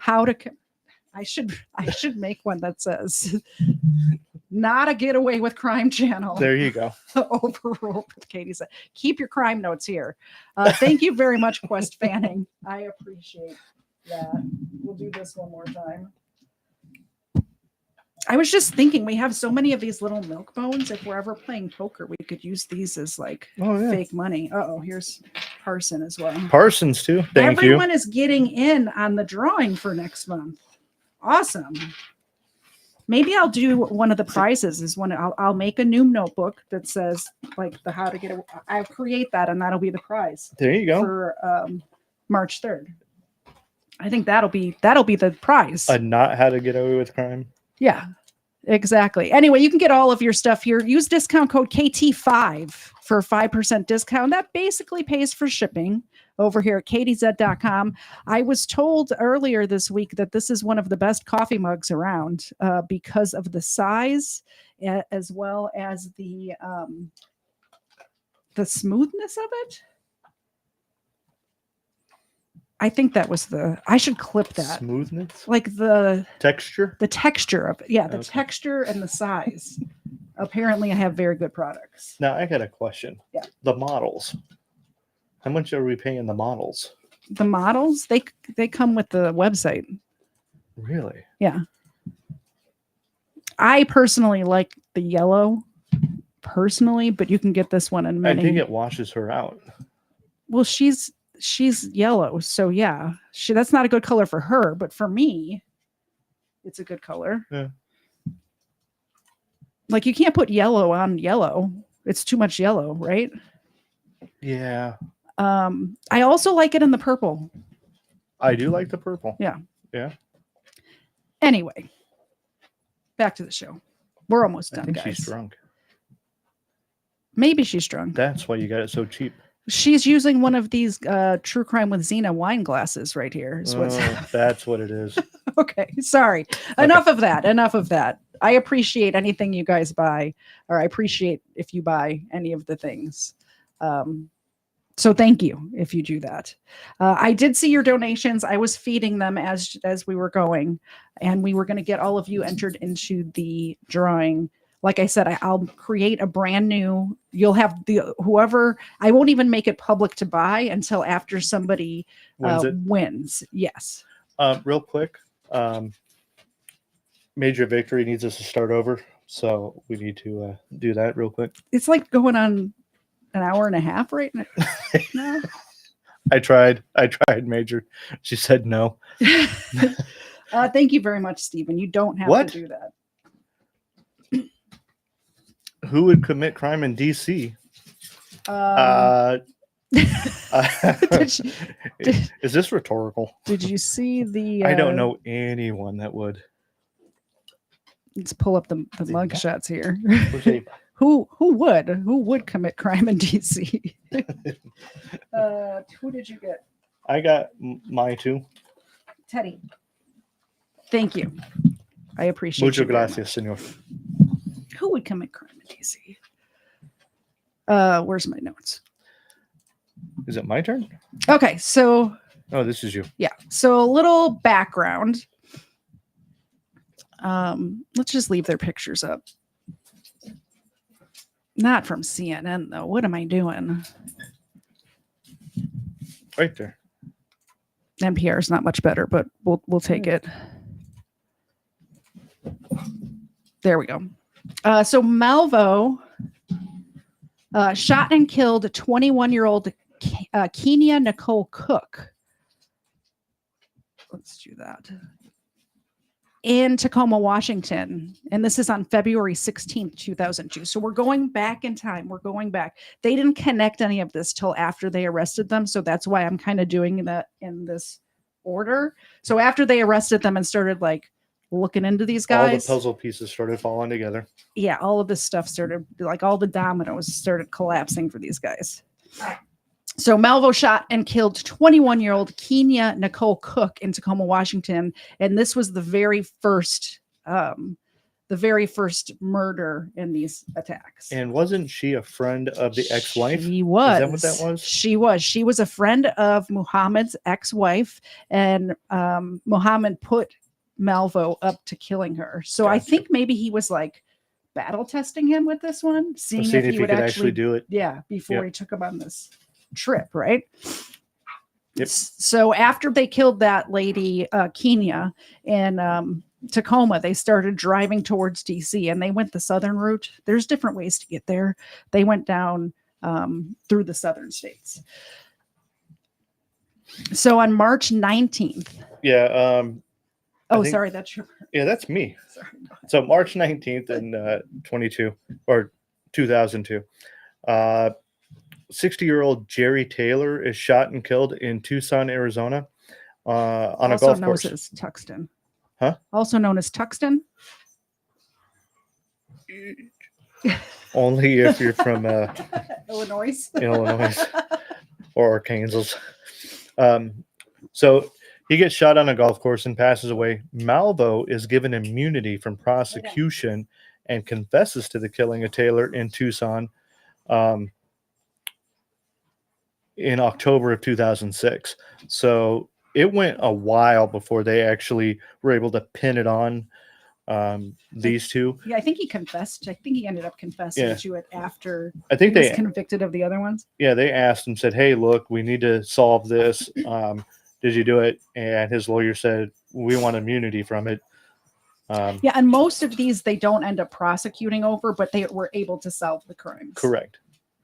So August 1st. So that's from March 19th. Now it's August 1st, 2002. John Gaeta, age 58, is shot in the neck by Malvo with a .22 caliber revolver in Hammond, Louisiana.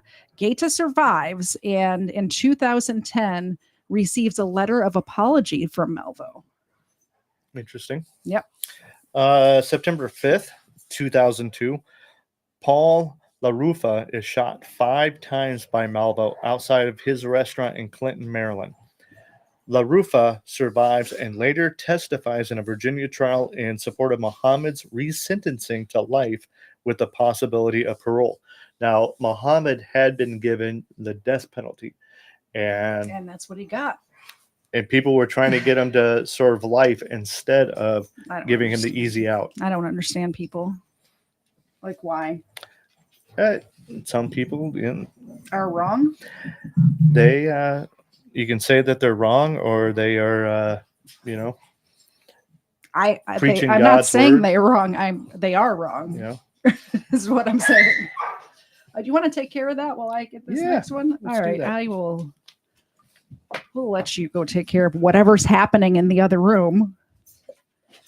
So September 14th, 2002, Benny Obori, age 22, is shot and wounded outside the Hillendale Beer and Wine Store in Silver Spring, Maryland. So the shooting is linked by circumstances, witnesses, and location of the alleged sniper, but not by ballistics. Hold on, let me turn your thing back on. There you go. Am I doing the September 15th? Yes. Nice. Outside of a Brandywine, Maryland liquor store, Mohammed Rashid is shot and survives. Rashid later identifies Malvo as the shooter while in court. So this is another liquor store deal, except this one survived. And this is a couple of months, not about a month before Alabama, wasn't it? Yeah. Yes. And what's interesting to me is they went all the way to DC because all of these Maryland ones are like in the DC area. And that like there's one in Tucson and one in Louisiana, then in Maryland, and then they go back like heading back home, and then they turn around and well, they didn't see them connecting the dots, so they felt safe to come back. Yeah. So September 21st, 2002, this person's name, Millian Wolder-Mariam, age 41, is killed after being shot 3 times outside a liquor store in Atlanta. Ballistics on a .22 caliber handgun links both the Atlanta shooting and the Montgomery shootings. No charges were ever brought by the state of Georgia because they didn't find out about this till one of them had death and one of them had life. So they which I wish that jurisdictions would not do this. And here's why. In the case I covered last week with Frank, Jessica Lunsford, you guys remember Jessica Lunsford? All of that evidence almost got thrown out. So things can go wrong in trials. Mm-hmm. People can win appeals. But if you have multiple crimes, prosecute all of them. So if they somehow miraculously have something gets thrown out. Yeah, some evidence gets thrown out, things get reversed. There's still a pending, even though they have a death sentence or a life in prison sentence in this jurisdiction, in this case, it'd be federal jurisdiction because the cross state lines and stuff, they can go back and be like, okay, well, Georgia wants you now. So, which I guess they could still do because there's no, statute of limitations on murder. So they could still maybe go back, but I just wish they would just have the sentences waiting for them just in case something gets reversed. Yep. And Mr. Ignoramus, yes, I have been showing her how to do the modifications to the back of my car. Easy in, easy out. September 21st. Did I already do? No. Another shooting in Montgomery, Alabama liquor store. They really like taking people out at liquor stores. People are off of their guard, aren't they're there for a reason. Gas stations, liquor stores. Exactly. No, that's yeah, absolutely. The owner, Claudine Parker, is killed, and clerk Kelly Adams is seriously injured. Ballistics. Oh wait, this is that's the one. This is the one that started it all off. When Malvo called in, he thought both of these women died, right, but one of them survived. The ballistics are matched to the Bushmaster 223. Eyewitness accounts are linked to the DC snipers at this point. Yep. September 23rd. I don't have dyslexia. What are you talking about? 2002, a shooting outside of a beauty shop in Baton Rouge, Louisiana. So we're all the way back in Louisiana. We went all the way to Maryland, and now we're all the way back in Louisiana. Yeah, Alabama, Louisiana, yeah. Shooting outside of a beauty shop in Baton Rouge, Louisiana, kills 45-year-old Hong Ballinger. The shop manager. Malvo and Muhammad are charged with capital murder and armed robbery on October 31st. When ballistics matched the Bushmaster 223 rifle, Louisiana does not try Muhammad and Malvo. So they filed charges but never went through with the trial. September 26th, so a couple nights later, Wright Williams Jr. shot and injured at his grocery store in Baton Rouge, Louisiana. Muhammad and Malvo are not charged for this shooting, but the incident is later used to prove similar circumstances in Muhammad's trial. Yeah.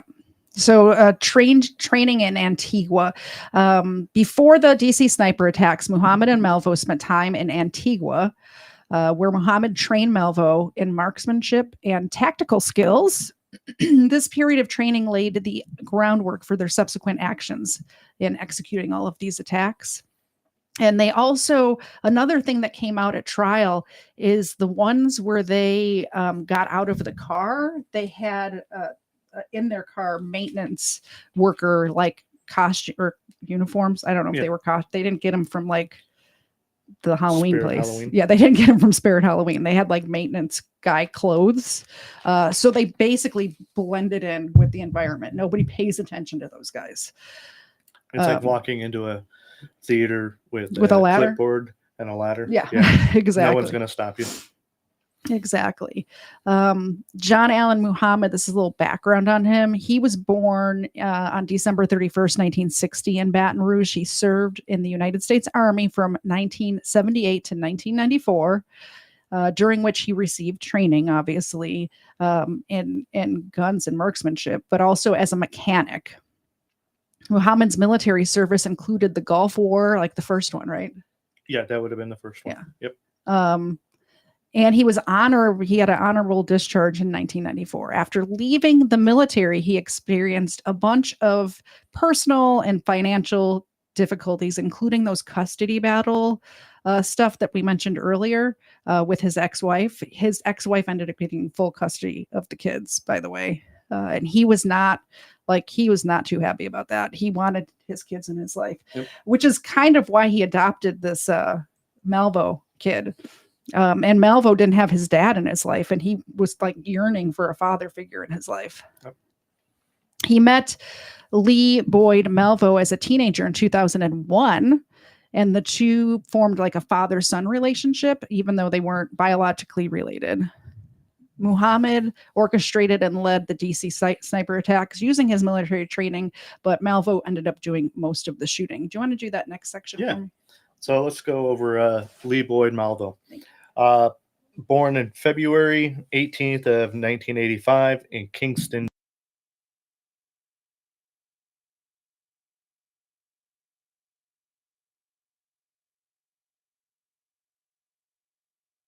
Him with relatives in Jamaica. So she packed her shit, came to the States, and left the little boy with relatives in Jamaica.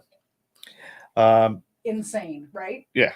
Malvo met John Allen Muhammad in 2001 while serving in Antigua with his mother, or living in Antigua with his mother. Muhammad became a father figure to Malvo, and the two developed a very close relationship. Malvo eventually traveled to the United States with Muhammad and was mentored by him at that time. 17 years old at the time of the attacks and was heavily influenced and manipulated by Muhammad. I can tell you it is more than just a heavy manipulation. It's brainwashing. Correct. It's not even, heavily influenced. Absolutely brainwashing. This is like when they train child soldiers in other cultures. He got his hands on this kid in 2001. He was 17 in 2006, so as a young teen, and started teaching him like it's okay to kill bad people. Like, and I say these people are bad. Like he brainwashed this kid, and the reason why I think that, which the FBI doesn't agree with me, whatever, but the reason why I think that is because of what he was saying right when he was arrested till several years later. You can see like the brainwashing sort of wore off, like once he was out of Muhammad's control, if that makes sense. Like he was like very standoffish and, I killed those people, but whatever, I didn't do anything wrong right when he was first arrested. But then going through like 10 years later, he's very apologetic. He realizes that he's not trying to place blame on anybody but himself, but he realizes that it was wrong what happened. very good possibility that is the case. I'm going to take the flip side of that and say, Of course you are. that as much as that is probably what it actually is, So as much as I'm right, okay, go no, ahead. as much as you are more than likely right on that, you Yeah. have to also understand that from a time when he was very, very little until the time he got put into jail, he could pretty much do anything he wanted. Now he's had that freedom taken away completely. And now he's like, okay, how do I get out of here? So he's got all of this influence from these other criminals saying, look, you were a kid. What you have to do now, and you can't do this all at once because you're going to be in here a while, so you might as well take your time doing it, is you need to now start repenting slowly and start writing these letters. That way you can possibly get out of here at some point. I hope that I'm correct and you're not. It might be the way you're saying, but I also want to point out that one of the things that is heavily mentioned when researching this case is that Malvo did not have a father figure. His actual father left the picture before he was born. Yeah. So he didn't have a father figure in his life until he met Muhammad, and he like latched onto that and would be a sponge to anything. Like he was yearning to have this man in his life to show him how to be a man. So I think, but that is all he knows at that point. Exactly. And to give that up to say, oh, I did bad. Yeah. That's a hard one to swallow on that. Yeah. Smith is right. I do believe in redemption, and I hope that there is redemption for. He was a child when this happened for Malvo. This guy, I'm not sure there was any hope for. He's not around anymore. Yeah. I don't know about him, but for Lee Malvo, I really hope there's redemption for him.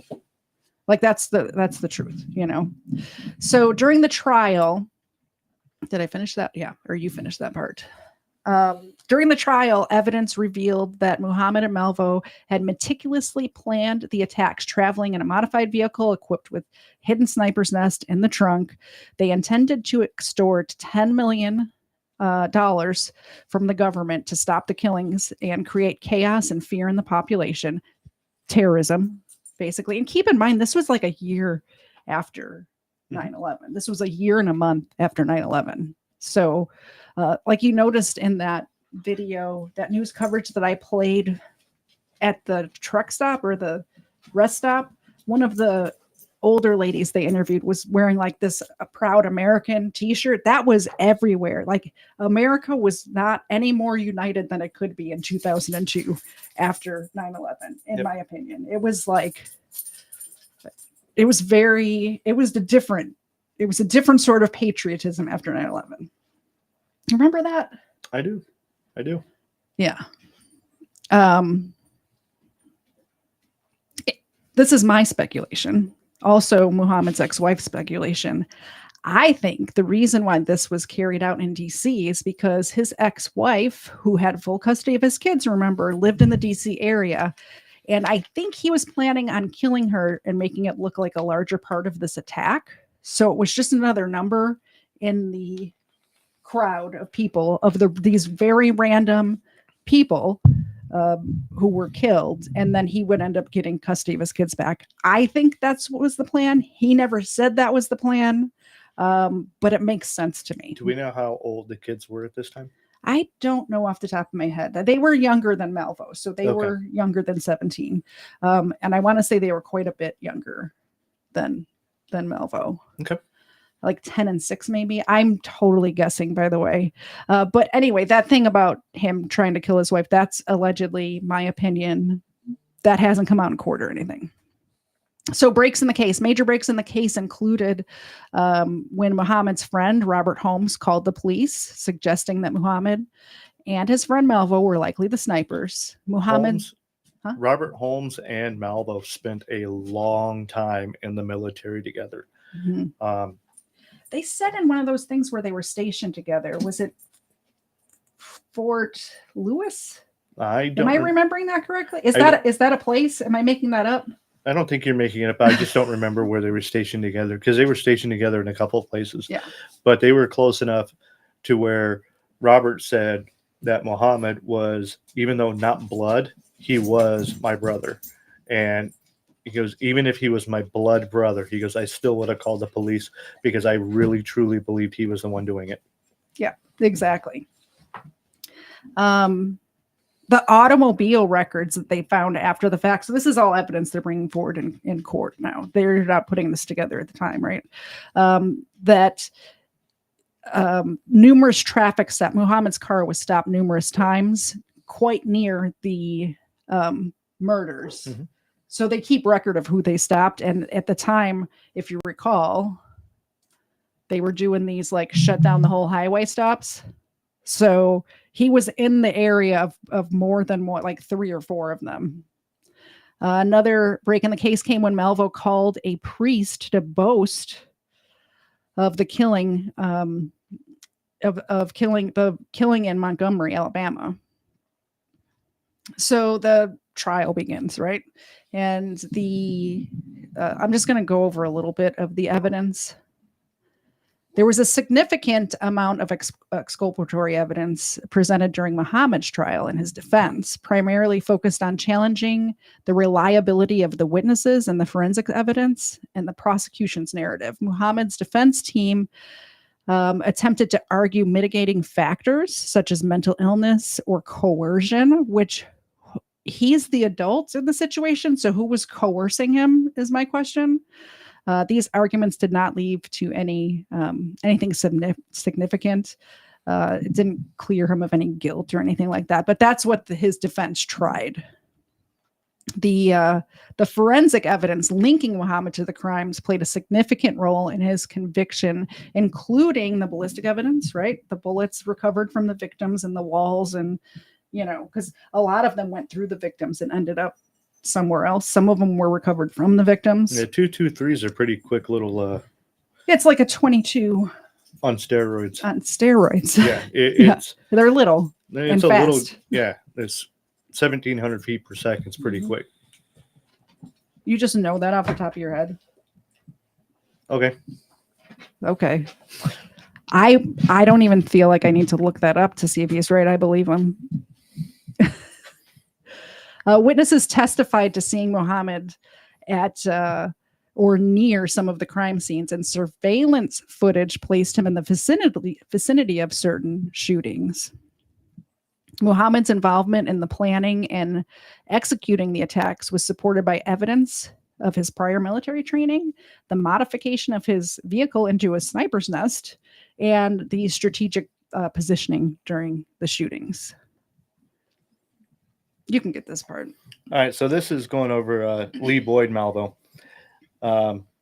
Exculpatory evidence. Malvo's defense heavily relied on portraying him as a victim of manipulation and coercion by John Allen Muhammad. Like, I can see the coercion in his defense, but I don't understand why Muhammad was arguing. Like, did he just see what Malvo was arguing and like copy him? Probably. They probably tried to Christina, get in your spot. mix a couple of them together. Get in your spot. Go. And they tried to do the coercion versus having him as an equal participant in the crimes. Okay.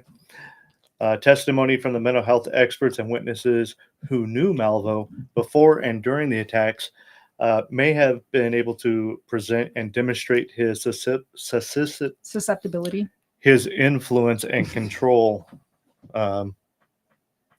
from John. Yeah.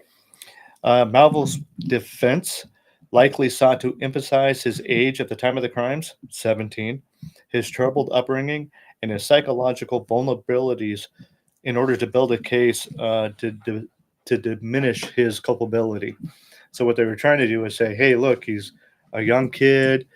He's heavily influenced by this guy who's acting like a father figure. Mm-hmm. He's not all there, he can't possibly be of equal playing field, when it comes to these crimes. He was only doing what he was told. So yeah, that makes sense. And like that exculpatory evidence really makes sense to me. The one for Muhammad does not. Right. No, absolutely. I think they did a very detailed analysis under Malvo and got him the just sentence. Exactly. Yep. Yeah. So Malvo's fingerprints, this is the inculpatory evidence. The Malvo's fingerprints and DNA evidence was found at the crime scenes, tied him directly to the shootings.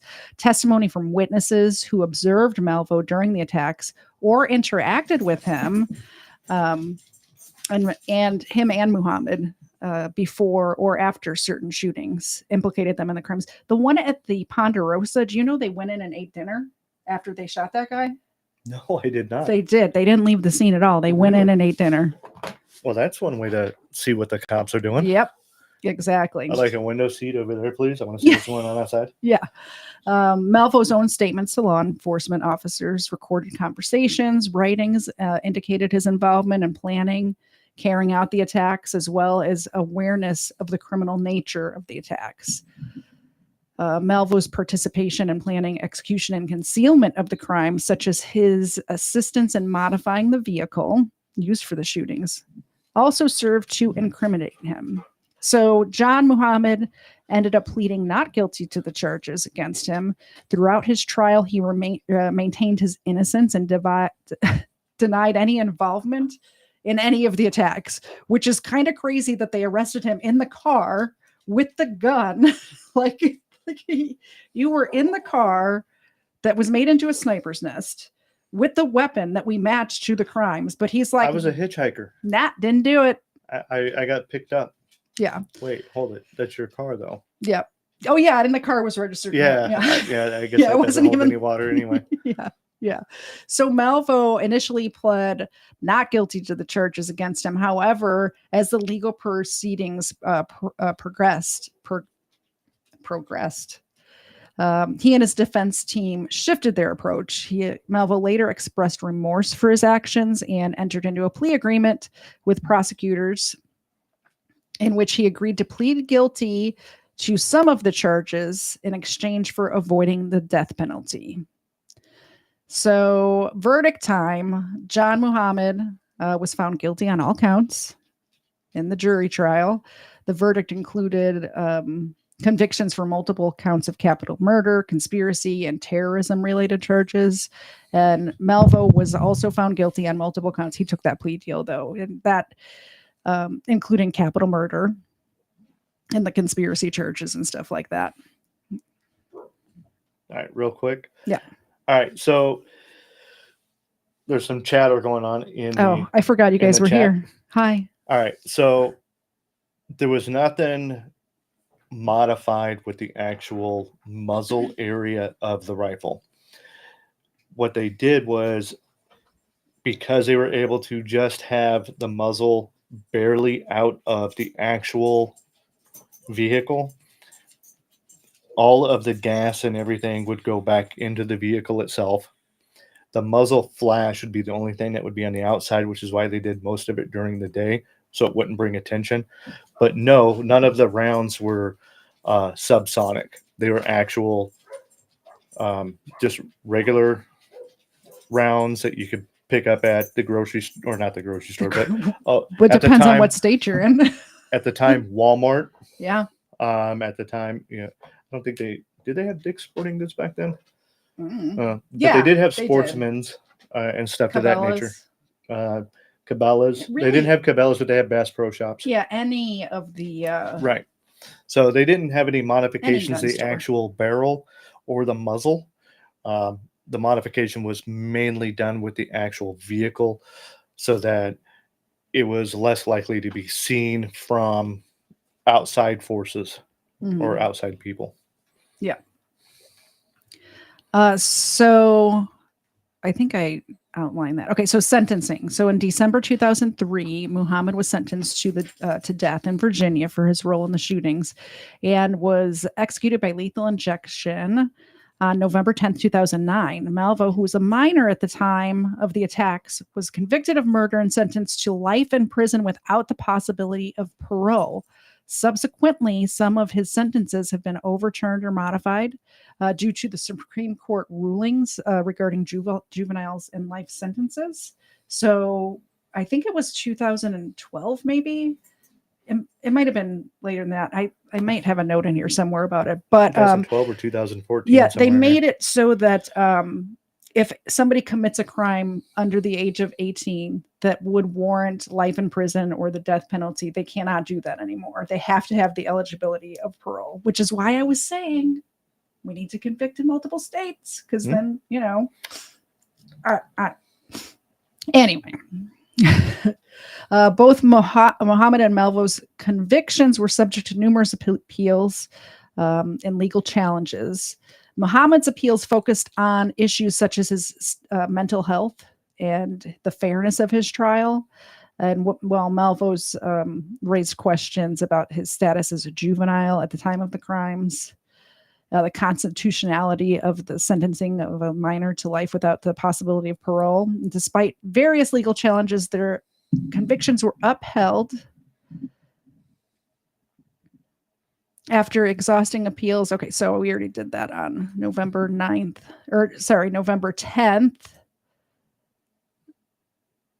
What else is November 10th? Why does that day sound familiar to me?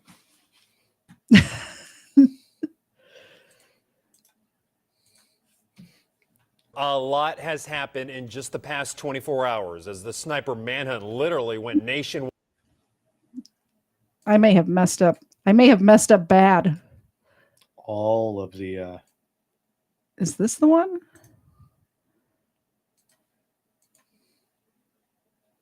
Hold on, we're getting there. A district judge has tossed 2 life sentences for one of the D.C. snipers. In a ruling today, a U.S. district judge said Lee Boyd Malvo is entitled to new sentencing hearings after the U.S. Supreme Court ruled that mandatory life sentences for juveniles are unconstitutional.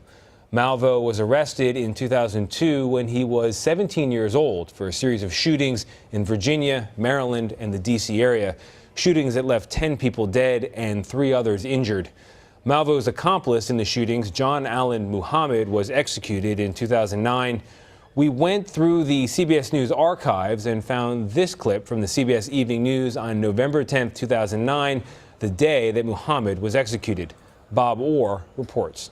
October 3rd, 2002, suburban Washington exploded. A man is being killed in front of me. A man just fell in the parking lot. There's a lady, she's not moving. 4 people shot execution style in broad daylight, each killed by a single sniper round. We weren't sure if it was a terrorist style attack. We weren't sure how many shooters we had out there. Assistant Chief Drew Tracy led the SWAT team response. People were terrified. People were ducking behind cars and people not going to work and some children not going to schools. Over the next 3 weeks, 6 more people were gunned down and 2 others, including a middle school student, were wounded before police finally identified the snipers and cornered them at a Maryland rest stop. Chief Tracy vividly recalls the takedown of John Allen Muhammad and his teenage partner, Lee Boyd Malvo. I walked over towards Muhammad, and when I looked at him, he had a look about him that was just pure evil. That's a good idea, Quest. Separate sentencing for each separate murder. So, like, let's say each one is like 30 years. Yeah. For what was there, 15? Or there's 13 and then other like wounded. The other thing they can do, and I think that the mandatory sentencing is what the Supreme Court threw out. It's not that it was they couldn't have life, a life sentence. It was a mandatory sentence of life without parole. And that was in 2017, by the way. I did come across it in my notes.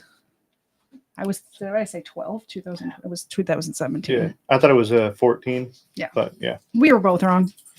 Happens a lot. Oh, geez, here they come. They smelt it. I thought there was just one here, so I got one dog biscuit out. All right. If anybody wants to call in, I put the link there. If not, we're going to wrap it up here in just a second. But I want to thank everyone for coming, and we're going to give these dogs some treats real quick. Quest, thank you, Quest. Thank you. Cheers, Chew a milk bone. I got these two.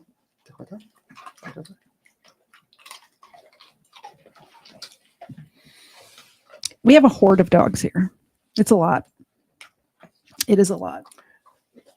Can you pull this up?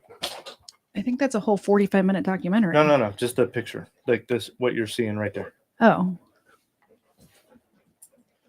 All right. So if you take a look at that top left picture, that is not how all of this was actually done. And this is actually more in line with the stuff that we were talking about. This down here is not either. That one there is not either, correct. A lot of misinformation out there, guys. Yep. So, but this is how they do stuff like this overseas, and even here in the States, apparently from time to time, is they will modify their entire vehicles so that they can just be a rolling sniper's nest. Yeah. Yep.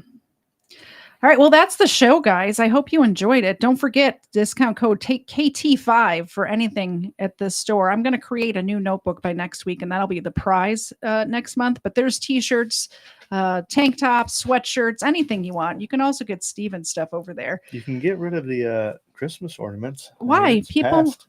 it has a magnet on the back, so it could be a fridge magnet too. You need to get a different thing. That's a Christmas ornament. Christmas is gone. Look. It can be a fridge magnet too. See? We have one of these on our fridge. You know this. I know. Anyway. I also know it's going away. Thank you. Thank you for having me. For coming. Let me know in the comments after this uploads if you like having him here. We might bring him on more often. We'll see. Especially when it has to do with tactical stuff. He's very good at explaining the tactical stuff. So any cases that I'm covering with tactical stuff, I think that's what, I don't remember what the exchange was this morning, but it was something tactical. And I'm like, maybe you should sit in on this one. So that's it. That's the show. Thank you, everyone, for allowing me to sit in on this. I appreciate it. Coming up, March 3rd, we're going to do a Crime Land episode because I'm so sick of researching.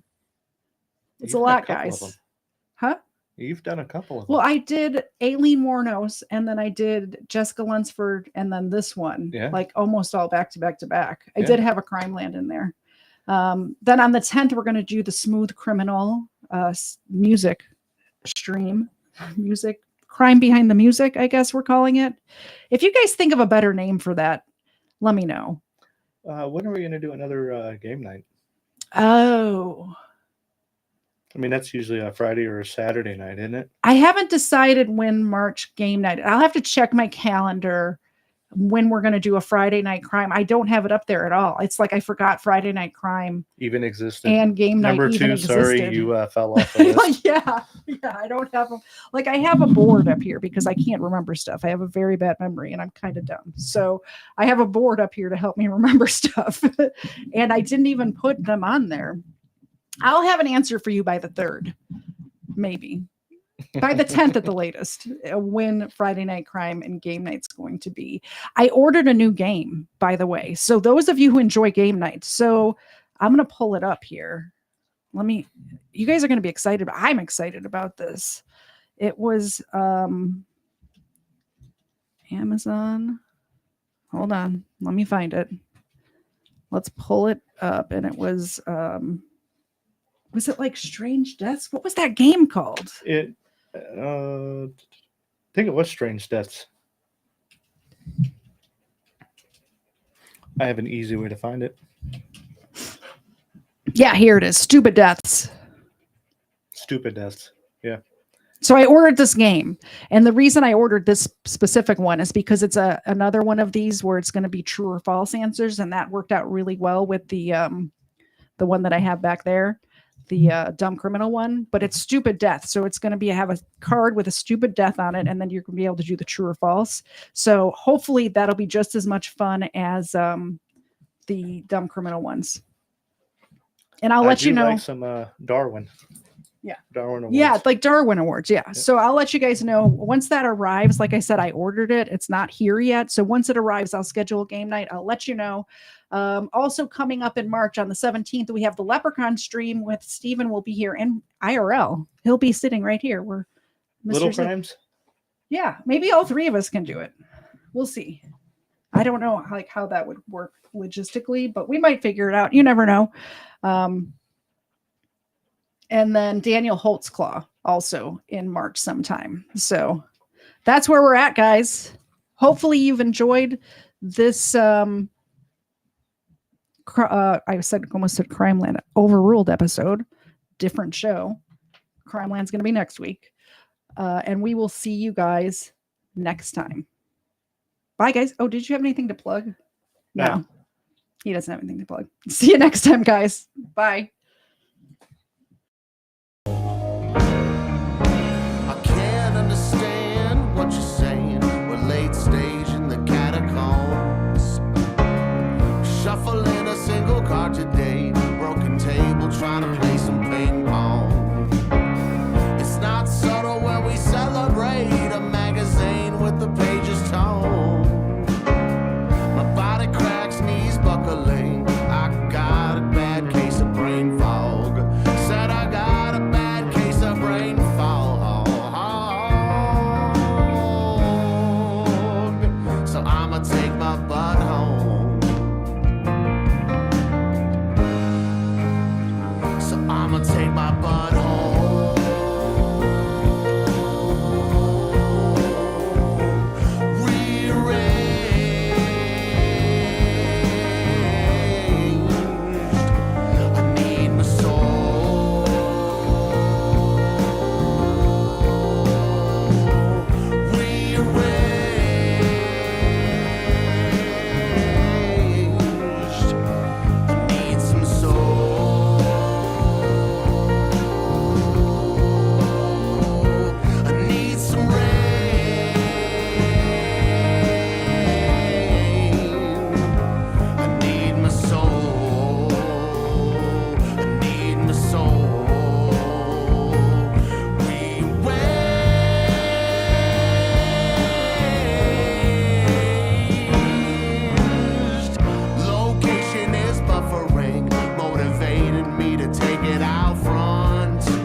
Suffering, my mockingbird